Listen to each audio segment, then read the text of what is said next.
Udaberria eta eguraldi ona iristean, asteburuko eta jai egunetako irteerak gora doaz. Euskadin, nekaturreko kide diren turismo baserriek eta landetxeek okupazio maila handiak dituzte urte osoan zehar, baina sasoi honetan eskariak ugaritu egiten dira. Gure herriko landazabalez gozatzeko aukera bikaina da. Eskualde guztietan daude horrelako ostatuak, gure lurreko bazter bakoitza ezagutzeko aukera eskaintzen digutenak. Azken batean, gure herrian denetarik daukagu, paisaia ederrak, kultura adierazpide ugari eta askotariko tradizioak. La Molinera etxea Samaniegoko landetxe bat da, eta abiapuntu ezin hobea da zinez berezia den lurralde baten altxor ugari ez gozatzeko. Ongi etorriak Arabako Errioxara. Amaia Baldak gobernatzen du 17. mendeko etxe zahar hau. Guztiz egokituta badago ere, bere itxura historiko osoari eusten dio. 60 urteetako errota presente dago egongela abegikorrean, etxeak hortik hartua du bere izena. La Molinera etxea duela 12 urte ireki genuen, 2007 urtean, eta 7 logela ditugu. 7 logela bikoitza, gero logela batzuk hirukoitza bihurtu daitezke eta 4 pertsonentzako ere familia batentzat edo horrela. Izena etortzen da, hemen daukagu errota bat, nire aitona errota honekin lan egiten zuen. Hau etxeari izen eman dion gauza izan da, errotariaren etxea delako. Hori da, La Molinera etxea. Nekaturreko ostatu askok bezala, La Molinera etxeak gero eta garrantzi handiagoa ematen dio esperientziak eskaintzeari. Esperientzia horietako asko inguruekin lotuta egoten dira. La Molinera etxea zerbitzu asko ditugu hemen etxe honetan.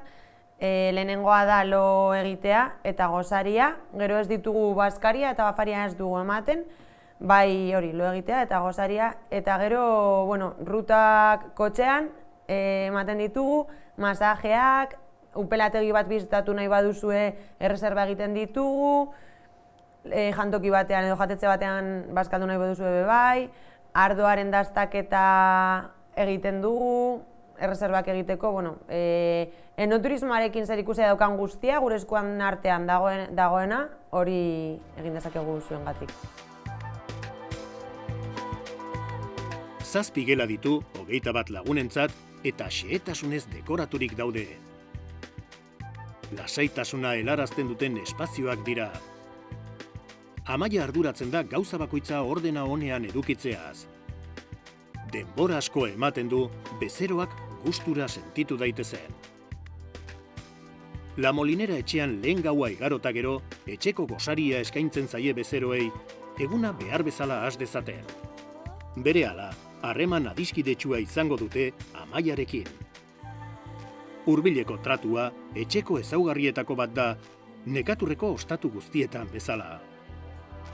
Amaiak eguneko jarduerak antolatu ditu bezeroen eskariak kontuan hartuta. Gaurko plana eginda daukagu, bale? Gaur kotxearekin bueltatxo bat emango dugu maztien artean.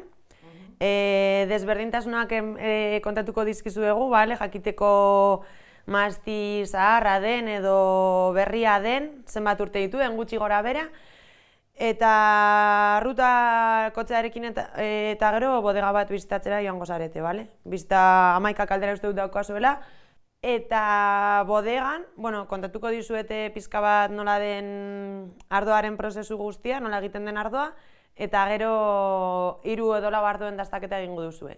Eta ezberdintasunak ateratzeko ardo batetik bestera.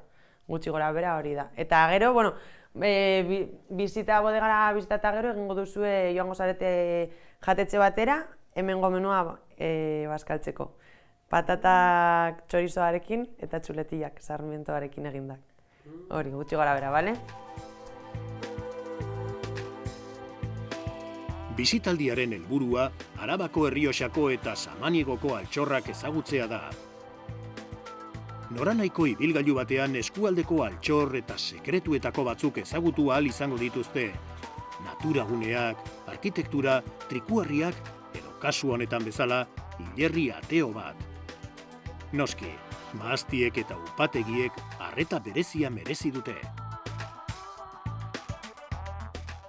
Hemen Arabar Errioxan gauza asko egin daitezke, harriak bezala ditugulako eta gero mahasti pilo bat. Ikusi dezakezu mahasti asko daudela, ardo oso ona egiten dugula eta kotxearekin egiten ditugu rutak, eramaten dugu jendea mahasti berrietatik, pasatzen gara mahasti zaharretatik eta gero hemen harriak ikustera ere etortzen gara gauza desberdina bat delako. Eguna aurrera doa eta Samaniegoko giroa ezagutzeko ordua iritsi da. Seis Kopas taberna da geralekuetako bat, Arabako Erriaxako ardo on batez gozatzeko, noski. Hemen ere, Amaiak ezin hobeto betetzen du anfitrioi lana, bezeroek primeran pasatzen duten bitartean. Etxean berriro, 3 bezeroek erabaki dute hurrengo egunean gauzak euren kaxa antolatzea. La Molinera etxean daukaten informazioa kontsultatu dute eta noski Amaiaren gomendioak ere kontuan hartu dituzte. La Molinera etxeak badu chill-out moduko patio bat, solasaz, ardoaz eta ikuspegi ederrez gozatzeko primerakoa. Egunak luze jo du eta La Molinera etxean masaje erlaxagarriak eskaintzen dituzte. Matxa ere presente dago, baina oraingoan olio modura. Orain masaje gelan gaude eta hemen masaje diferenteak ematen ditut, masaje gogorrak edo lasaitasunezko masajeak, egun osoa hortik ibiltzen, egon bazara edo bodegak bizitatzen edo zer, eguna bukatzeko aukera oso ona da eta hurrengo egunerako pilak kargatzeko, hoberena. Masajetarako mahatzarekin egindako olioa erabiltzen dugu. Olio hau oso ona da azalerako, oso suabe uzten duelako. Eta gero beste olio bat daukagu, baina niretzako berena da mahatzaren olioa. Nekaturreko ostatuek eskaintzen duten turismo eredua harmonian dago ostatu bakoitzaren ingurunearekin. Oroipen ahaztezinak uzten dituzten bidaiak antolatzeko aukera ematen du horrek.